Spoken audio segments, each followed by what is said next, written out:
محترم خواتین و حضرات، تمام وزیر میدان میں تیر اندازی کی مشق کر رہے تھے۔ سلطان غیاث الدین بھی ان کے ساتھ شریک تھا جو اپنے وقت کا بادشاہ تھا۔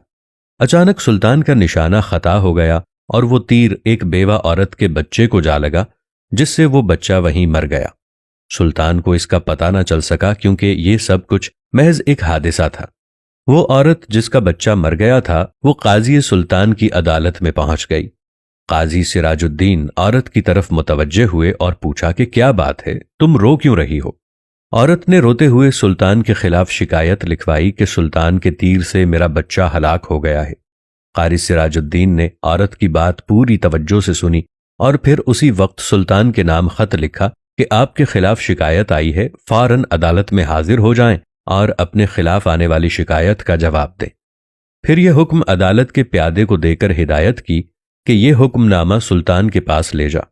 پیادے کو یہ حکم دے کر قاضی سراج الدین نے ایک کوڑا نکالا اور اپنی گدی کے نیچے چھپا دیا۔ پیادہ جب سلطان کے محل میں پہنچا تو اس نے دیکھا کہ سلطان کو درباریوں اور اس کے محافظوں نے گھیر رکھا ہے اور قاضی کا حکم نامہ سلطان تک پہنچانا بہت مشکل ہے۔ یہ دیکھ کر قاضی کے پیادے نے اونچی آواز میں اذان دینا شروع کر دی۔ بے وقت اذان سن کر سلطان نے حکم دیا کہ اذان دینے والے کو میرے سامنے پیش کرو۔ پیادے کو سلطان کے سامنے پیش کر دیا گیا۔ سلطان نے گرجدار آواز میں پوچھا، اے شخص، بے وقت اذان کیوں دے رہے تھے؟ پیادہ بولا، قاضی سراج الدین نے آپ کو عدالت میں طلب کیا ہے، میرے ساتھ عدالت میں چلیں۔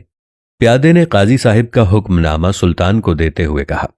سلطان فوراً اٹھا، ایک چھوٹی سی تلوار اپنی آستین میں چھپا لی، پھر پیادے کے ساتھ عدالت پہنچا۔ قاضی صاحب نے بیٹھے بیٹھے مقتول کی ماں اور سلطان کے بیان باری باری سنے، پھر فیصلہ سنایا کہ غلطی سے ہو جانے والے قتل کی وجہ سے سلطان پر کفارہ اور اس کی برادری پر خون کا الزام آئے گا۔ ہاں، اگر مقتول کی ماں صلح کر لے اور مال کی کچھ مقدار پر راضی ہو جائے تو اس مال کے بدلے سلطان کو چھوڑا جا سکتا ہے۔ سلطان نے لڑکے کی ماں کے ساتھ صلح کر کے اس کو بہت سے مال پر راضی کر لیا۔ قاضی نے عورت سے پوچھا کہ آپ راضی ہو گئی؟ تو وہ بولی، جی میں راضی ہوں۔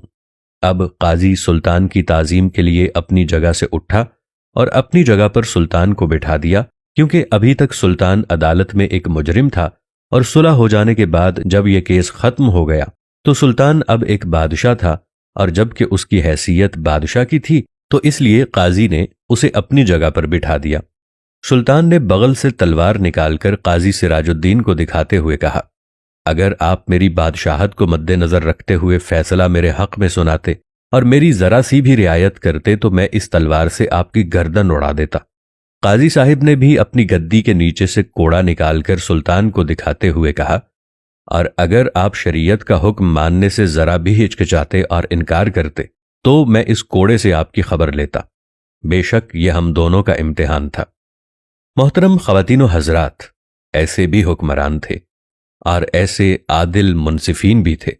آج ہم اپنے معاشرے پر نظر دوڑائیں تو ایک غریب کو مارنا اور ایک چڑیا کو مارنا شاید بالکل برابر ہے۔ اللہ ہم سب کو ہدایت دے، آمین۔